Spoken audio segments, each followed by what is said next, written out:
Hi and welcome to Enchantment of Eternity's review for Babylon 5 Season 1.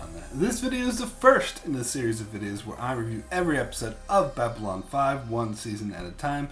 In this video I will go episode by episode to cover all of Season 1 of Babylon 5. So after years of my reviewers requesting that I review Babylon 5, I finally am getting around to doing this. This has been by far the most requested show I've ever had on my channel. Now, I wasn't really resistant to reviewing the show. I was more indifferent. I planned on getting to it eventually, but I kept putting it off. It's not because I didn't like the show, because I do like the show, but I'm not as enthusiastic about it as many of the hardcore fans are. So part of the reason I kept putting it off was because I knew those who were requesting this review wouldn't necessarily be that happy with what I had to say about it, as although I liked it, I don't think it was one of the greatest shows of all time, and I personally much prefer the Star Trek series. Now, I did not watch Babylon 5 when it originally aired. In fact, when I first heard about it and saw commercials for it, I couldn't help but think of it as a Star Trek wannabe and a Deep Space Nine ripoff. My brothers and I used to make jokes about it where we said the main character was Commander Crisco and his first officer Major Keys in the Knees, where they take on the big villain Gold Dubed. Now, I know what I just said probably infuriated most Babylon 5 fans, as it's commonly believed that Deep Space Nine ripped off Babylon 5, not the other way around, but I'll touch on that subject shortly. I'm just relating that this was my initial reaction when I first heard of Babylon 5, because I was introduced to Deep Space Nine first, and thus this seemed like a lesser version of it.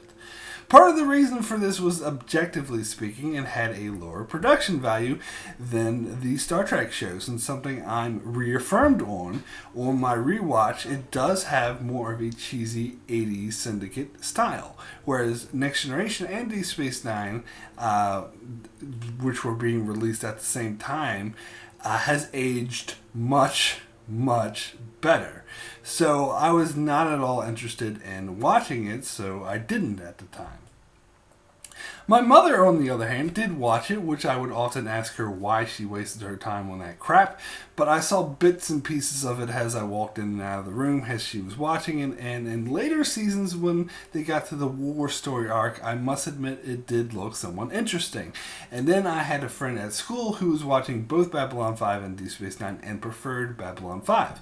So I must admit, my interest was really peaked at the time. However, at this late stage in the game, I couldn't be bothered going back and watching the show from the start, which you have to remember back in the mid-90s, it was not an easy proposal, as this was before the days of streaming services or downloading torrents, and this was even the days before DVD collections. So the only way to watch the show from the start was reruns, and you had to start at the right time in the rerun cycle, which I couldn't be bothered doing, so I never watched Babylon 5.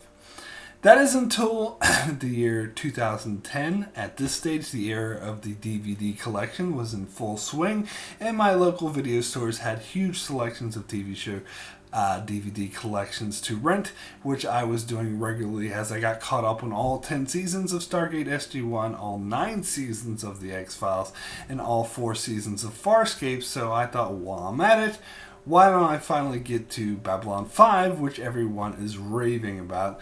So I did, and I watched all 5 seasons within 5 weeks.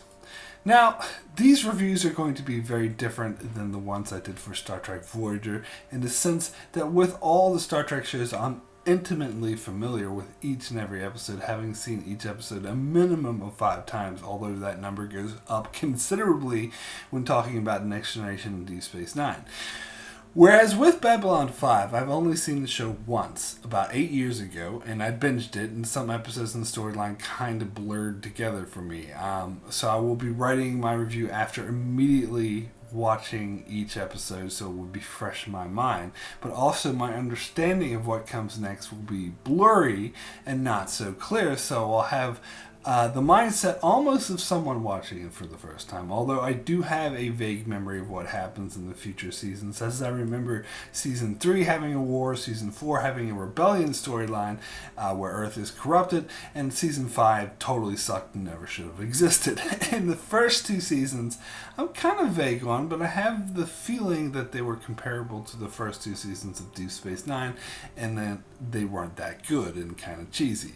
But we'll see how I feel after I rewatch them. But as for my thoughts on the show overall, I do have to say I am less enthusiastic about the characters, which frankly was always the biggest drawback of the show to me.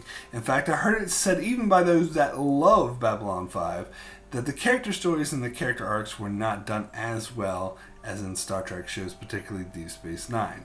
And strong character stories is also a very important aspect of how much I like a TV show. I think it's why I'm attracted more to certain shows like Lost and Breaking Bad, because they have strong character stories. And yes, it's also what attracted me to Star Trek, particularly shows like Deep Space Nine.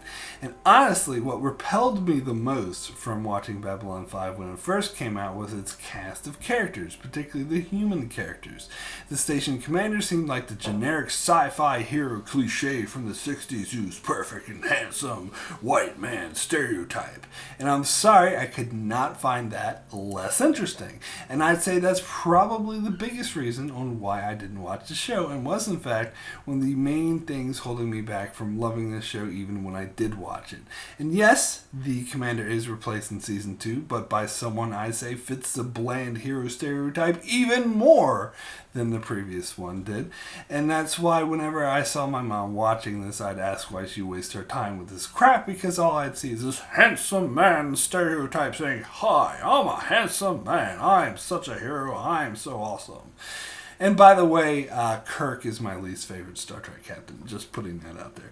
So anyway, other than the commander, the other humans seemed like bland stereotype cliches without much to them, and the aliens seemed ridiculous, particularly the dude with the fluffy hair who talked with a European accent and had a bumbling sidekick that he would slap around, something I'd expect to see in a cartoon.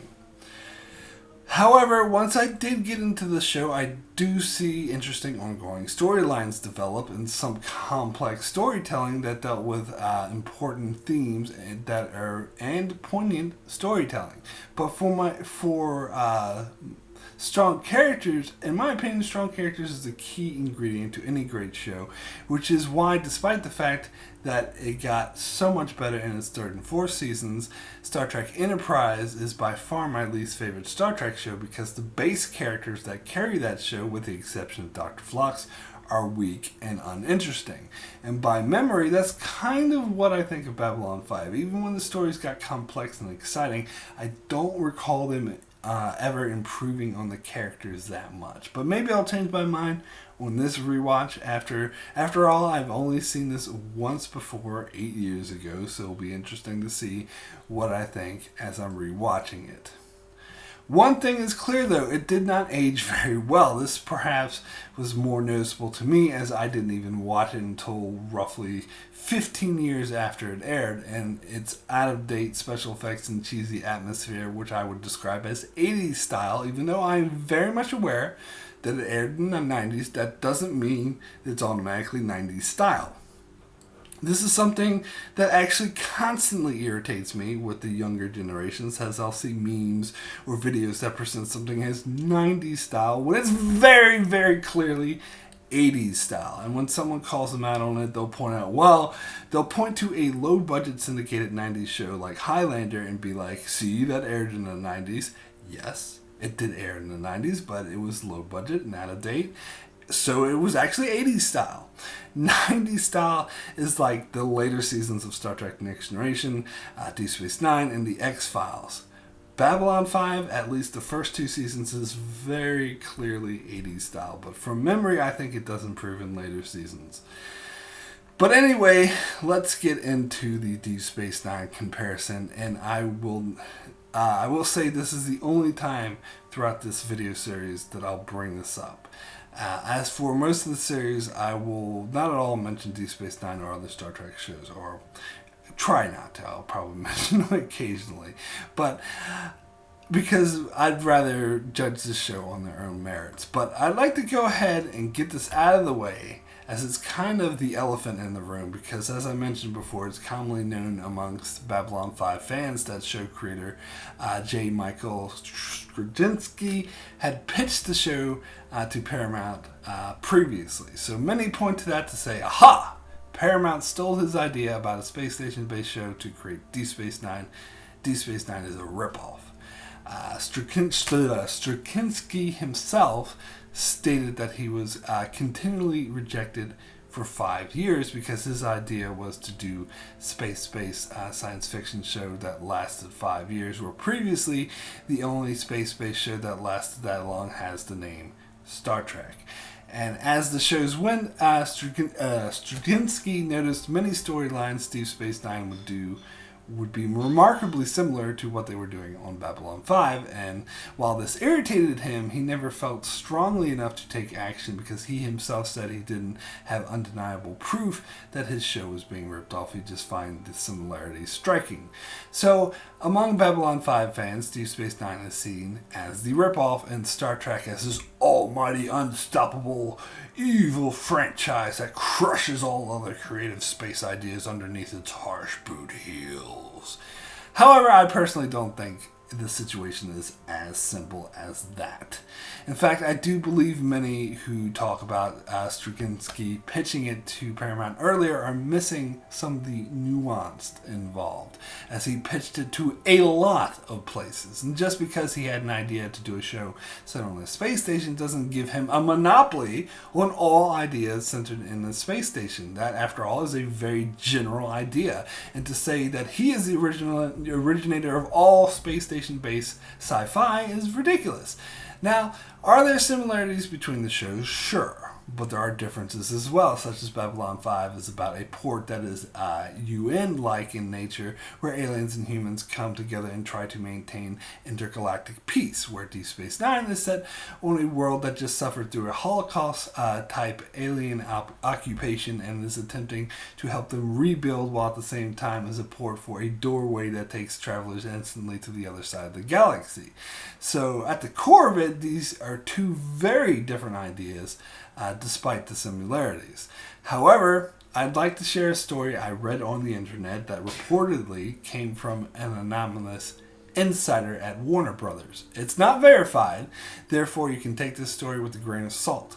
But personally, what it says makes perfect sense to me, knowing everything I know about how Hollywood operates. So, this supposed insider reportedly said that Paramount and Warner Brothers were planning on teaming up to do a new network, which they would work on together. And the idea was to do a Star Trek show to helm it. So Warner Brothers said, hey, we bought the rights to this space station idea called Babylon 5, so we could turn that into a Star Trek show instead, to which Paramount was totally down with. But then eventually the two studios had a huge falling out. The deal came apart, and this network never came to pass. Years later, Paramount would create its own network, UPN, and Warner Brothers would create its own network, the WB. But in the meantime, Paramount retained the rights to Star Trek, so decided to go ahead with this Star Trek space station idea. Warner Brothers, not to be outdone, decided to go ahead and create Babylon 5, which they still had the rights to, and they created it in order to compete with Paramount, and thus Babylon 5 was created and released roughly around the same time as Deep Space Nine. Now, as I said, this story isn't verified, but it makes perfect sense to me. After all, during the 90s, we would constantly see two movies seemingly about the same thing coming out at the same time from two different studios, such as the Volcano movies, to movies about Wyatt Earp, or two movies about an asteroid smashing into Earth, all coming out at the same time. And this actually continued to happen in later decades as well, such as two movies about the White House being taken over by a hostile force coming out at the same time. They're definitely not coincidences, but it's always hard to tell which idea came first. I think all cases are two rival studios getting a hold of the same or similar idea, and after hearing one studio is going ahead with this idea, they take their version of that idea and greenlight it in order to compete. Because one thing you have to understand about Hollywood is that these studios buy the rights to scripts all the time. Most of them do not get made into movies. So they're constantly sitting on a whole bunch of scripts that they may or not even make. So it's completely logical that if they find out another studio is doing a volcano movie, they happen to have the rights to their volcano movie, so they'll go ahead and greenlight that one maybe they wouldn't have before in order to compete with the other studio. Because that's how Hollywood functions. So it's never necessarily the case of one movie ripping the other movie off, such as in the case with Deep Space Nine and Babylon 5. I have no doubt that Straczynski's idea was original and had nothing to do with Star Trek. In fact, it was more influenced by Lord of the Rings, which he has stated, and I can certainly see the influence when rewatching it. But at the same time, Michael Piller and Rick Berman also came up with the idea of Deep Space Nine on their own and likely knew absolutely nothing about this Babylon 5 idea. In fact, behind the scenes features, you hear the original idea was to do an outpost on a planet, but it was later changed into a space station, and the specifics of the show were obviously thought up by them. The studios involved, however, did know each studio had a space station story and thus released them at the same time in order to compete with each other. So I have no doubt that Straczynski's unique idea would have never been greenlit if it wasn't for Warner Brothers' desire to compete with Paramount. So in some ways, it could be said Babylon 5 owes its production existence to Deep Space Nine, but as I said at the beginning of the situation, is far more complex than simply one show ripping off the other. Anyway, that is all I'll say on this topic for the entirety of this Babylon 5 review series. So now let us get into the specific episodes of Season 1, and unfortunately, I do have to announce that I will not be able to cover the 2-hour pilot film, The Gathering, which began Babylon 5, as that was not included in the DVD collection that I owned, which is a shame. So I will unfortunately have to begin with the episode Midnight on the Firing Line. So this was an interesting episode that does a good job of setting up the main characters and the dynamics between the various alien ambassadors. From what I understand, there were several changes from the 2-hour pilot, including the First Officer Commander Varva, and I am struck by the cheesiness of Londo, who's over the top in both appearance and behavior for my taste. And especially Veer, who is way too cartoonish for me, but from memory, they do get better as the show goes on.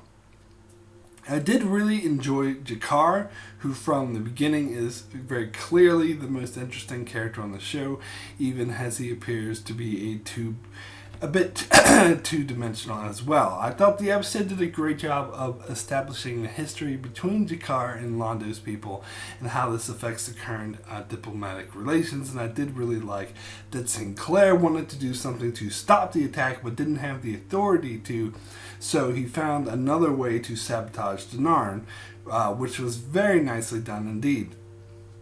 However, that being said, some of the dialogue in this episode was very clunky and unrealistic, and obvious attempts to dispel a lot of exposition in a short amount of time. So it can come off as unrealistic, and like one character saying to another, "As you know," and they say something that they should already know. In particular, I wasn't that fond of the scene with Talia Winters and Ivanova. It felt like very clunky, and it was just there to dispel exposition on mind readers in a way that's meant to be emotional and touching, but honestly it just came off as a lesser version of O'Brien's conversation with the Cardassian in the Next Generation episode The Wounded, which by the way came out several years before this episode and yet doesn't seem as dated as this episode. But overall, this was a pretty good episode. So next episode is Soul Hunter. And I can't be certain, but I think this perhaps I saw parts of this episode when it first aired, and this is specifically what repelled me from watching any more of Babylon 5 and why I consider the show a cheesy 80s style low budget sci-fi schlock. As although I would later change my mind about the show as a whole, I haven't changed my mind about this episode. My God, is it cheesy and over-the-top schlock. I mean, a soul hunter who comes on and goes, "Ooh, I want to eat your soul." I mean, this dude is way over the top, and the whole story with the other soul hunter coming to the station being like, "I warn you, Commander, someone's going to die. Could you perhaps be any more specific, Spooky Man? Overall, a really cheesy episode, but then again, a lot of sci-fi shows have really bad second and third episodes, so I guess it's nothing new. We're also introduced to Dr. Franklin in this episode, who again comes off as another handsome man hero stereotype, but this with a more medical lean. Yeah, I'm sorry, I'm just really not feeling these characters so far, so yeah, not a good episode. So next episode is Born to the Purple. This episode was surprisingly okay. At first, this seemed like a stupid premise of Londo falling in love with the dancer, but the through storyline of her being a slave ordered to steal information from him but actually being in love with him was actually executed well. I think it would have been boring and cliched had she not cared for him, which is a plot I've seen a billion times before, but I actually think it actually makes it more interesting that she was being forced against her will. And so it was somewhat exciting to see them get the better of her manipulator and free her, and it was great they actually parted on good terms. That being said, the scene in the council room where they were waiting for Londo to show up and Veer was playing what looked like a Game Boy. A Game Boy? Really? Anyway, this episode was alright. So after that, we get Infection. Now, this was actually turning out to be a pretty engaging episode where Dr. Franklin gets a visit from an archaeologist's old mentor who turns out to be a bit shady as he brings about this strange technology that ends up creating a super warrior that nearly destroys the station. So I found this a pretty interesting episode, actually. However, sometimes when I'm watching a show or movie, I can picture like the rating out of 10 that I'm going to give this episode. And every once in a while, something will happen where I see that number slowly tick downward. This is what happened with the movie Baby Driver, which I started, when that movie started, I thought this was a 9, but that number kept ticking down until the end of the film. It was a 5. With this episode, that down change was a lot more sudden, as throughout most of it I was thinking this episode was an 8, until we got to the final scene where Sinclair confronted the warrior, where we get some of the worst on-the-nose dialogue I've ever heard. So in my mind, I could see that number just rapidly drop to a 5. That scene was so bad. Sinclair had some horrible on-the-nose dialogue about how the soldier was just like the Nazis, where they have a racist isolationist attitude that eventually destroys them. It's a good analogy, but I already got it. I don't need it spelled out for me in clunky dialogue. It was totally unnecessary and painfully cheesy. What was even worse was when the creature started screaming because he realized his world was destroyed. Oh my God, that was so cheesy. But before that, this episode was alright, but my God, that was a horrible ending. So next episode is the Parliament of Dreams, which was an okay episode, I guess. We had that, this religious festival that I really didn't care about. But then there's a storyline about Ambassador Jakar receiving a death threat that vaguely states it will come from somebody close, so he thinks it's his aide, which almost guarantees that it's not his aide. And he refuses to go to Garibaldi because it's an internal matter and he doesn't want his position weakened. In other words, he's an idiot. Or in other words, the plot requires it. And so then the killer turns out to be the guy that gave him the message, and then his aide saves his life, blah, blah, blah. It was kind of boring, to be honest. So I actually liked this episode more for the storyline with Sinclair reuniting with his old lover, Catherine, whom they were apparently lovers off and on, and they have a habit of falling in and out of love, and the episode ends with them agreeing to give it another go. This actually felt really realistic and had a really relatable and interesting feel, and this is probably the first time in the show I think that's true. So I did find this fascinating and didn't just feel like the romance of the week, and I did appreciate that she does indeed stick around. So it was an okay episode. So after that, we come to Mind War, which I'm sorry, but this is the episode where the cheesy, low budget, and the age of the show is most apparent. I mean, the visual effects of this episode were amazingly horrible. I mean, I know so far the show hasn't been that great in that department, but in this episode, they were shockingly horrible. And not only the visual effects, but the acting. Other than maybe Jakar, I haven't been very impressed with the acting in the show overall.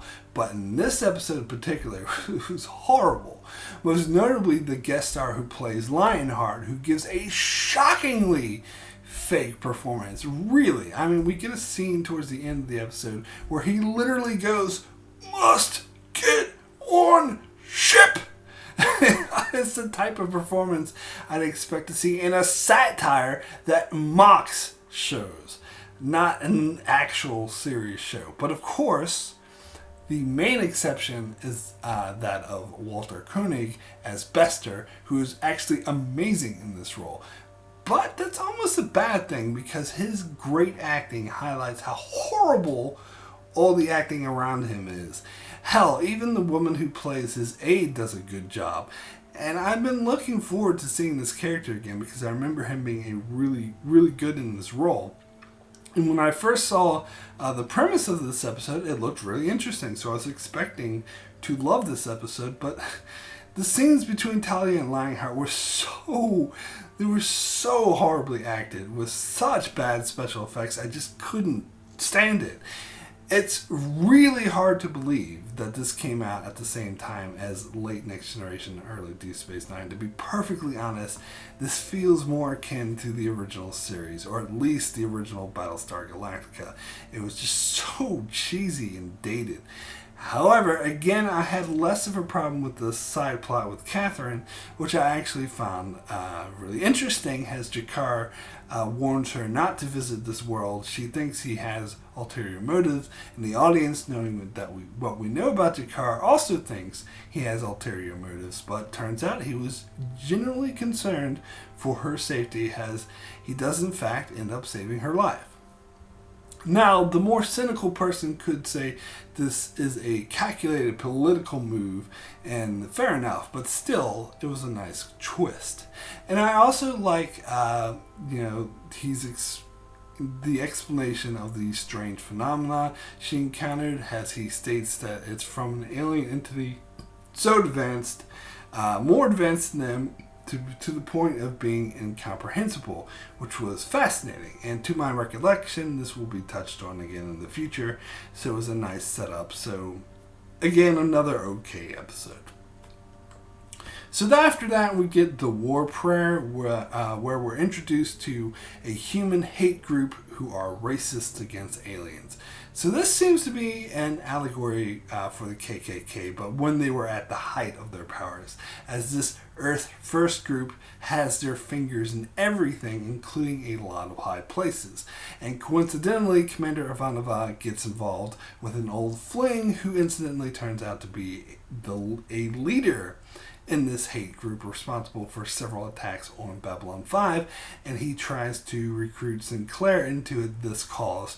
And Sinclair plays along in order to uncover and reveal this conspiracy.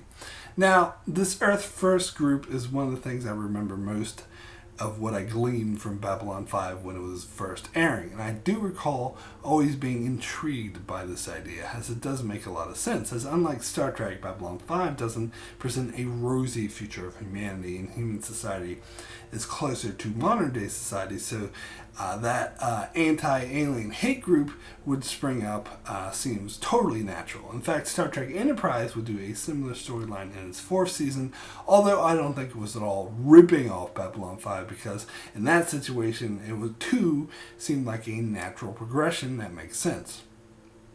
As for the episode itself, I was really impressed with it. I felt the way they handled the hate group was fascinating, and the episode had an engaging story of the commander trying to uncover a conspiracy, while at the same time having a personal element of Ivanova's lover turning out to be a racist asshole, and yet when she arrests him, he acts like he was the one that was betrayed. A very fascinating dynamic, so I quite liked this episode. So next episode after that is And the Sky Full of Stars. Now we go back to the over-the-top cheese melodrama that reminds me of Star Trek, the original series, more than it does Star Trek Deep Space Nine, as Sinclair is abducted by 2 over-the-top scenery chewers who demand that Sinclair tell me what you know! I'm sorry, but this guy was such a bad overactor, it ruined any enjoyment that I might get from this episode. And the episode itself wasn't all that interesting, as it's a typical abduction plot that goes down exactly like one might expect. The only positive of the episode is that it begins an ongoing storyline that explores more of the Minbari, why they suddenly surrendered in the war against Earth when they were winning, which is an intriguing storyline explored more in later episodes. Doesn't make this episode good though. So next episode is Deathwalker, and to be honest, I didn't think I was going to like this episode at first, as at first it appeared to be another copy of Duet or Detrail, and yes, I know Detrail came out after this episode, but still, it seemed like a lesser version of many things I had seen before, but only at first, because it seemed like it was just presenting the typical dilemma with everyone wanting to kill a war criminal, but instead of them, they learned that the war criminal, instead of them learning that the war criminal is actually a really nice guy, she turns out to be every bit of the monster that they think she is. But in the process, she creates a serum that could potentially extend life and possibly could even lead to immortality. And the diplomatic situation this presents is amazing, allowing for a lot of really great character interactions. I particularly love that Jakar has to deal with his assistants wanting Deathwalker dead, but also try to appease her long enough to get access to this immortality serum, and Deathwalker gives Jakar an option to which that she'll give him the serum if he brings her the head of his assistant, and that was awesome. It spoke to her character, what a twisted monster she is, and also to Jakar. Also to her character in the terms that she just likes to fuck with people. And it also speaks to Jakar's character, as he was unwilling to do it, even though it would have meant access to the most powerful substance in the universe. Something tells me his superiors wouldn't approve with his decision to turn her down. But he apparently sided with his aide, which shows the kind of character he has. But anyway, things get even more interesting when Earth orders Sinclair to send Deathwalker to Earth, but Jakar finds out and so tells the alliance of non-allied worlds who gang together and refuse to let Deathwalker leave. So this was an amazing turn of events that gave Sinclair the leverage that he needed to put more pressure on Earth to hold Deathwalker accountable. But of course, all this ends with Ambassador Kosh simply destroying Deathwalker's ship and when she prepares to go to Earth, and he simply says, "You're not ready for immortality." Which I actually find it a bit hard to believe that he could get away with killing her without any repercussions, but whatever. Still a really great episode. My favorite of the season so far, as I think it asks tough questions and the story is really engaging and unfolds in unexpected ways. I think it was the best written story in this show that I've seen so far. So, next episode is Believers. And I remember thinking well of this episode in the past as it makes strong commentary on respecting others' religious beliefs and tells a powerful personal story of Dr. Franklin trying to save the life of a little boy whose parents refused to allow him to perform surgery on a child because it goes against their religious beliefs. After an episode long of hemming and hawing about whether or not he should go against the parents' wishes, the official ruling is to respect their wishes, but Franklin refuses to respect their wishes and does the surgery anyway.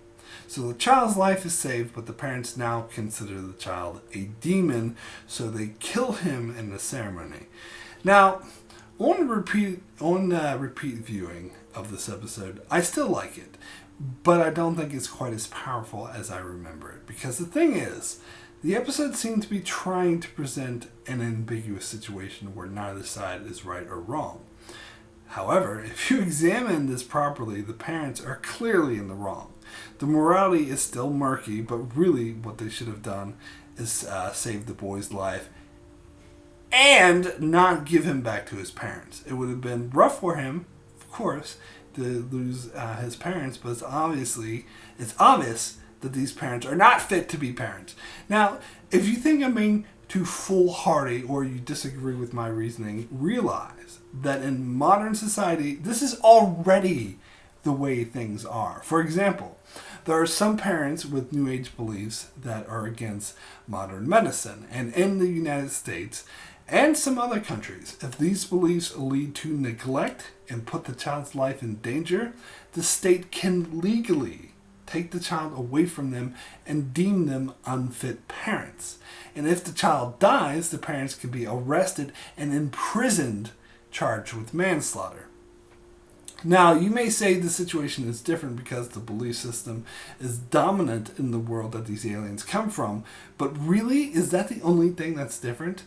That it's because these New Age beliefs are not common, therefore they're allowed to have their child taken away from them. Their beliefs don't need to be respected because they're not popular. I certainly hope not, because that would be discrimination. So I'd say no, and I would argue that the real reason is because modern science has proven that their beliefs are nonsense. And that most certainly is also the case here in this Babylon 5 episode. Therefore, it is the responsibility, regardless of the backward beliefs of some yokel world, to safeguard the life of the child who came on board the station. Obviously, they can't go to the world and force everyone to save their children's lives with surgery, but they aren't on their world. They're on Babylon 5, a human-run space station. It's their responsibility to save the child's life and give the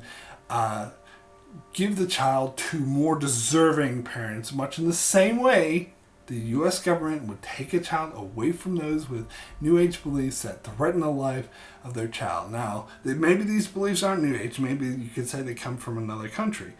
But if they're living in the U.S., they're under U.S. law, therefore they have to deal with it and their child's taken away. Same with it. Nobody told these parents they had to come to Babylon 5, but they are on Babylon 5, and so it was the moral responsibility of those running the space station to disregard the backwards, unscientific, and understand, I know some people try to argue, science is another belief system, and they think that, science is just another way of living. When I say science or scientific, I'm actually saying reality. Because there's some semblance of our humans' understanding of science is ever evolving, and that's the nature of science. But in this case, it's reality. We know it's the truth. We know what's real. We know what's not. We know that dragons are fake, for example. Maybe some people believed in dragons in the olden times. We know that it's not real. So it's reality that their beliefs are wrong. So you may think I'm being harsh, but it's not just me saying it. It is the laws of the United States of America and many other modern countries. In fact, modern civilized countries. In fact, I would go as far as to say society at large agrees with me. Therefore, the situation this episode presents isn't as murky or morally dilemma-y as it wants you to think. And the clear mistake Dr. Franklin makes in this episode wasn't not respecting the parents' beliefs, but it was giving the child back to the parents, who were clearly unfit to be parents and don't deserve to have their child back. So screw them. But it's still a good episode, though, with some great drama, but it's not as thought-provoking as they'd have you believe. So anyway, next episode after that is Survivors.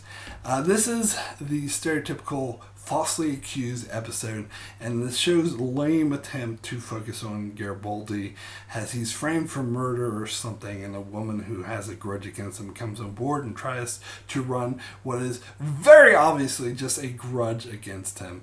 I'm sorry, but this episode was boring. I couldn't get behind it. It was so cliche. I feel like I've seen this story a billion times before, because in actuality I probably have seen variations of this a billion times before. It was so obvious what would happen, that he would be vindicated in the end and he would reconcile with this vindictive woman. But then I suppose this does explore Garibaldi's character about his issues with alcoholism, and that was interesting, but yeah, I could do without this episode. So next episode is By Any Means Necessary, and this episode was alright. It was actually pretty good. This highlights the difference between Babylon 5 and Star Trek, as it established that the leadership on Earth is quite corrupt, and this isn't a rosy future, which makes it a bit more relatable to modern times. Although, ironically, Deep Space Nine would do a similar storyline involving the Ferengi going on strike, but I gotta say, I actually like this episode better. It raises a lot of tough questions, as the dock workers are obviously being screwed by the government, who simply don't want to hear it and instead send a thug to rough them up and threaten violence. And then you have Sinclair, who can see that they do have a point, but he's being ordered from his superiors not to give in to them, so he comes off to the strikers as their enemy, but really he's on their side. And I love how the episode ends with Sinclair finding a government loophole to help the dock workers. That was really satisfying, and this plays into the long-term story arc of Sinclair making enemies on Earth, which will come back to bite him on the ass several times, so that was interesting. We also get the side story with Jakar wanting some plant for a religious ritual that's really more about his prestige, and Londo is the only one who has the plant but refuses to give it to him just to be a dick. So the storyline was less interesting, but not altogether bad, just kind of meh. But overall, it was a pretty good episode. Okay, so next episode is Science and Potence, and this episode was fine. It was fine. The main storyline with Londo's buddy, old pal, getting a priceless Centauri artifact which is stolen, and you find out he was involved in stealing it, but then is double crossed by the thieves. It's kind of a throwaway storyline. I mean, it's not terrible. It's more generic. It doesn't really add anything. It's kind of just popcorn filler to enjoy and empty your mind after a hard day's work. But what's far more interesting about this episode is we're introduced to the character of Morden, who foreshadows a much bigger storyline involving the big bad of the series. And I love the creepy way he's introduced in this episode. It's absolutely brilliant. It reminds me of the villain in Needful Things, as he presents himself as a Santa Claus figure wanting to fulfill one's desire. However, you can tell that he has ulterior motives. In this case, he goes around repeating the question, "What do you want?" over and over again, which I actually found effectively creepy. He goes to all the different ambassadors except Kosh, who knows who he is, but he asks all the other ambassadors, what do you want, until he gets to Londo, who talks about wanting the Narn defeated and wants to see them dead. Now he's speaking his language. This I thought was great foreshadowing for the overall story arc. And so despite the stuff with the other Centauri being uninteresting, that stuff actually made this episode pretty good. So after that, next episode we got was TKO, and man, did this episode suck. I mean, the stuff with the fight made kind of sense, but these aliens are way too obviously Asians, so it was too obvious a metaphor for a boxer getting involved in the martial arts. And the story was so cliched about another alien, deciding to coach him and teach him how to fight in this special match, and then he proves himself in the end of the fight, and the other aliens go, "Oh, I don't know why I ever doubted you. You're actually really awesome, blah, blah, blah, blah, blah, blah, blah, blah, blah." It's so incredibly cliched and unoriginal. And in addition to that, we get another storyline that's just as bad about Ivanova getting a visitor from the family rabbi mourning about how she won't sit Shiva for her father's funeral, blah, blah, blah, blah. This episode was so dull. Anyway, so after that, we get an even worse episode. With the episode Grail. And my God, was this episode stupid. David Warner is actually a really great actor, and him being an excellent actor, notwithstanding, this episode was horrible. I mean, a story about an order that exists in the future to search for the Holy Grail. Do I even need to explain how stupid that is? And other than David Warner, who frankly is too good of an actor to be playing such a shit role, all the other guest stars acting in this episode were really bad. I mean, the mob boss of Street Gang storyline felt so incredibly goofy. But of course, nothing could be more goofy than an order, going around asking aliens if they know where the Holy Grail is. Ugh! The one saving grace of this episode was the mentor relationship David Warner takes on for Jinxo, but even that's kind of undone by the ending where Warner conveniently dies and passes the torch to Jinxo. It was so cheesy. So overall, yeah, this was a very bad episode. So, next episode is Eyes, where we get an over-the-top ham actor chewing the scenery, trying to grill Sinclair for information. Didn't I already see this episode? It feels like we've already done this. Of course, I guess the difference here is the scenery chewer works officially with Earth government and is more about discrediting and destroying Sinclair than getting information from him, but still very similar premise, and I feel is very similar to And the Sky Full of Stars. But then again, this premise, the premise of a superior officer coming in and drilling our hero and trying to discredit him is a storyline I've seen a billion times before. All incarnations of Star Trek has done this. Stargate, Farscape, tons of other shows have done this. It's just such a cliche storyline. And so it's not helped by the fact that the actor's ham acting is way over the top. I mean, but that being said, Jeffrey Combs is in this episode, and I love Jeffrey Combs. He's a great actor overall, and he did a great job of playing this slimy yet likable character who actually doesn't like the hammy asshole guy, which makes him okay in my book. So not a horrible episode, but not a particularly good one either. Okay, so next up is Legacy. So this was a great episode in terms of establishing Minbari culture and specifically getting into the tensions between Earth over the recent war and Delen's interest in Sinclair. But the episode itself was rather boring. Besides the big exposition dump and world building, the episode offers nothing in terms of interesting storytelling. The Minbari warrior guy acts like an asshole and is unreasonable and frankly an unbelievable way. So I just didn't buy this character at all. And Delen ends up being the one who stole the body but didn't tell anyone because there wouldn't be a plot otherwise. Which means there really isn't a plot. So although this episode is vital, it's a vital building block for the stories to come, as an episode itself, it's really boring. So next we get into the big two-parter, A Voice in the Wilderness. Now the way the episode plays out, it's screaming that it's epic, but I didn't really find it all that epic, to be honest. Isn't it a wonderful coincidence that it just so happens that the planet Babylon 5 is close to just so happens to have this big mysterious weapon. And we're also introduced to Delane's mentor, whose interactions are far too similar to Picard's interactions with his mentor that he meets, but that's just me. Anyway, it became pretty obvious fairly early on that this mentor dude would take the place of the dying alien in the machine. That was the most predictable thing in the world. That being said, I did find this a fairly entertaining episode. The storyline with the weapon on the planet that everyone was fighting over was intriguing, as was the Earth captain, who was a bit of a hothead asshole, but whom Sinclair did team up with to face down those asshole aliens that had no real claim on the planet. So don't get me wrong, not a bad episode. I really enjoyed this episode, and in fact would say it's a very good episode, but not epic though.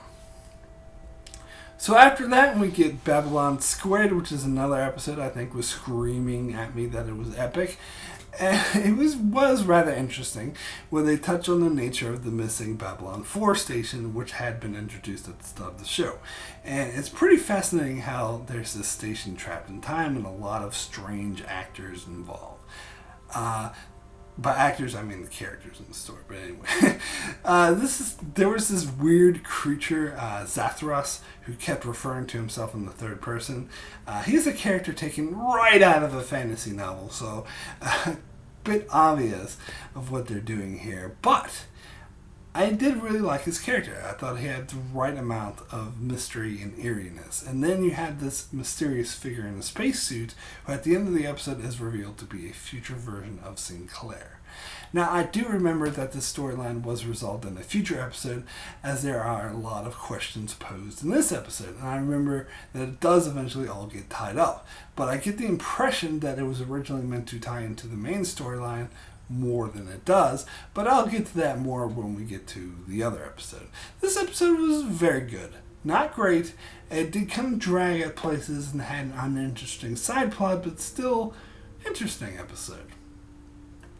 So next we come to the Quality of Mercy, an interesting episode about a murderer being tried and convicted, but they don't know what to do with him, as Earth doesn't want to spend the money to ship him back to Earth, but the station doesn't have the facilities to hold prisoners long term. So the only other solution is that his mind be changed, or that he have a mind wipe, basically, by a member of Psi Corps.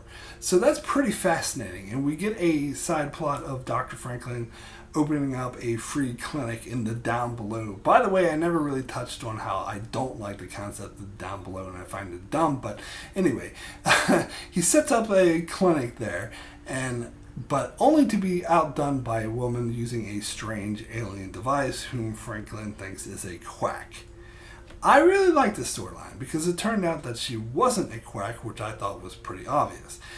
Now, you may find this hard to believe after the stance I took on the episode Believers, but I actually get annoyed when doctors get upset and try to discredit alternative medicine, as I think that has more to do with money than actual science. So I was gratified when Franklin was proven wrong here, but I thought that was pretty obvious from the beginning. Now, the machine she was using was very interesting, as it was originally a punishment device that sucks the life from criminals and uses it to heal people.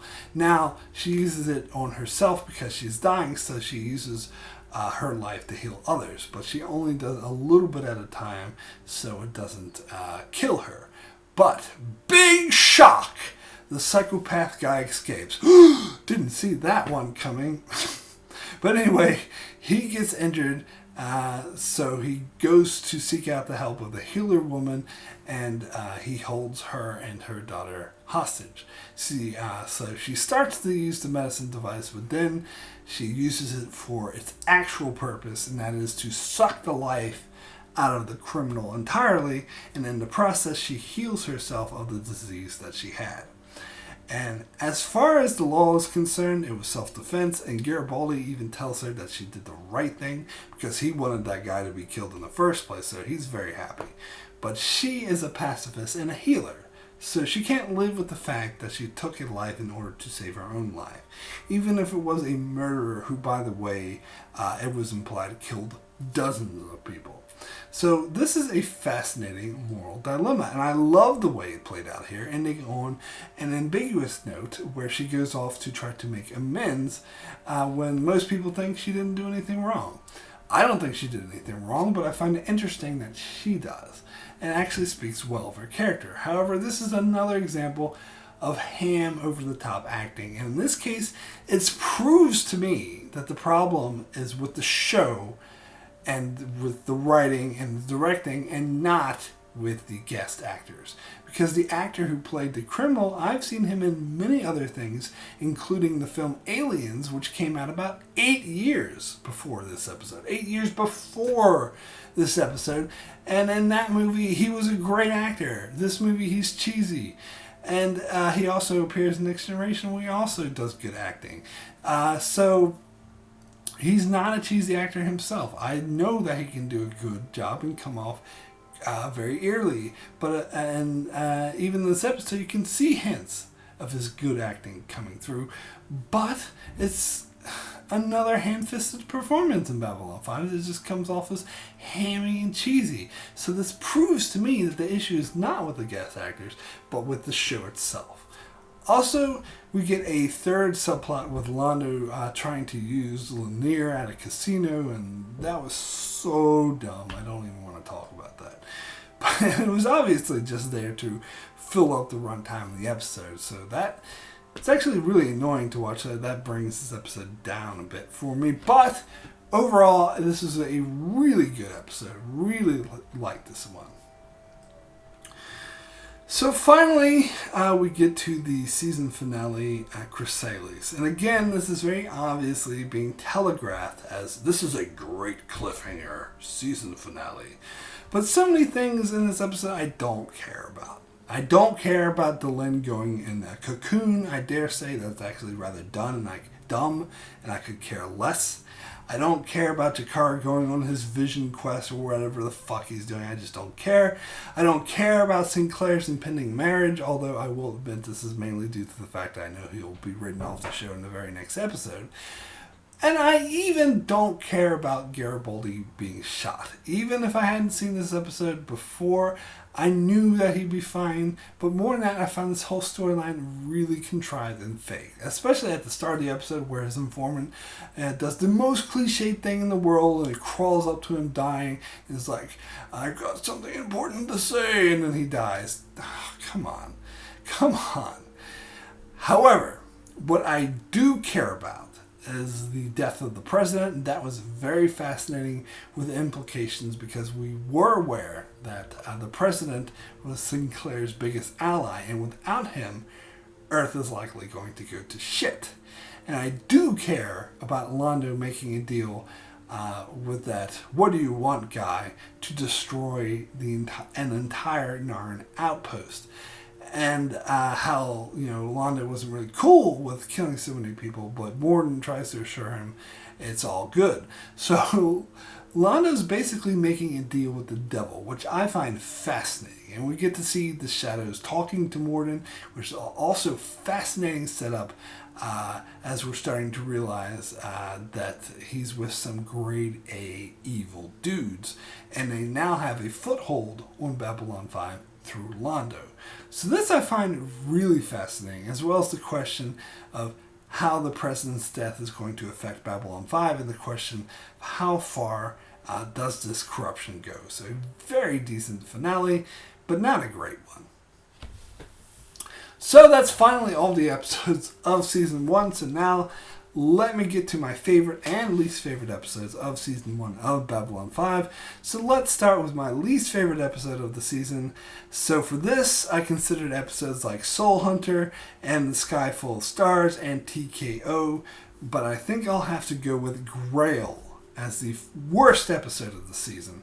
Grail was just a ridiculous episode with a ridiculous storyline and a search for the holy freaking Grail. I mean, do I even need to explain why that's so stupid? We get cheesy hillbilly villains and a poorly acted mentor with an incredibly contrived story. So Grail is the worst episode of Season 1. And as for my favorite episode of Babylon 5 Season 1, I considered The War Prayer by Any Means Necessary, A Voice in the Wilderness, Babylon Squared, and The Quality of Mercy. But ultimately, I'm going to go with Deathwalker as the best episode of Season 1.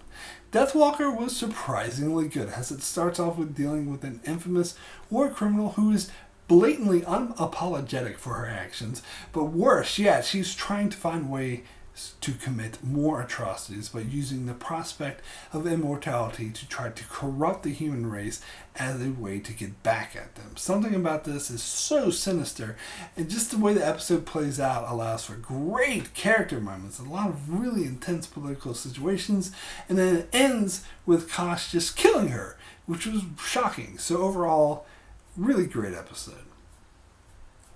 So my rating for Season 1 of Babylon 5 as a whole, I believe is going to be a 6 good. Most of the episodes I rated fell into the middling range between 4 and 7, so it seems like an appropriate rating. But overall, I'd say the season feels like a 6, as it has a lot of interesting recurring plot points and character storylines to keep it interesting, but also features a lot, and I mean a lot, of over-the-top ham acting, which I established has more to do with the show itself rather than the guest actors, as well as cheesy, cliched, and tired storylines that didn't age very well. But overall, I do look positively on the season, as it did a great job in setting the stage and getting you involved in the story and the situation and wanting you to know what happens next. So that's it for my review of Babylon 5 Season 1. I will be back here in about a month's time to review Season 2 of Babylon 5. In the meantime, you can check out my channel for many other videos and other shows like Game of Thrones, Star Trek The Expanse, and more. So be sure to subscribe so you can keep up with all of that. And thanks a lot for watching.